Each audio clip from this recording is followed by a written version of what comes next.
Паглядзіце на фотарэпартаж з канцэрту клауд-рэпера Bones у Рэпабліку.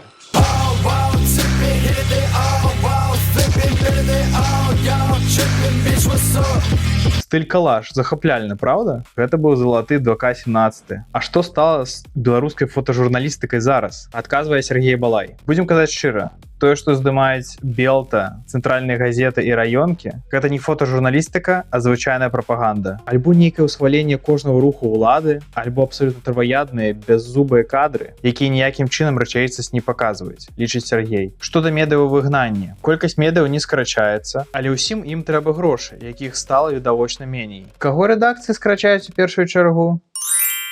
Гэта спорт, культура і фота. Зразумела, СМІ не адмаўляецца ад ілюстрацый, але дзеля эканоміі рэдакцыі карыстаюцца стокавымі фота, архіўнымі фотаздымкамі, ці ўвогуле па сутнасці выкрадаюць здымкі, не падпісваючы іх. Але на думку Сергея, яшчэ горш, калі рэдакцыя пачынае выкарыстоўваць штучны інтэлект. Між тым ужо ёсць пацверджаныя даследаваннем высновы, што такія артыкулы збіраюць менш праглядаў, калі чытач бачыць штучны здымак. Чытач больш давярае публікацыям, дзе карцінка жывая, разважае Сергей Балай. Магчыма, тут варта было б звярнуцца да людзей, якія ствараюць калажы. Калаж — гэта папулярная тэма, выглядае вельмі прыгожа, нясе шмат сэнсаў. Але зноў жа паўстае грашовае пытанне. Калі у рэдакцыі не хапае сродкаў, то яна будзе эканоміць.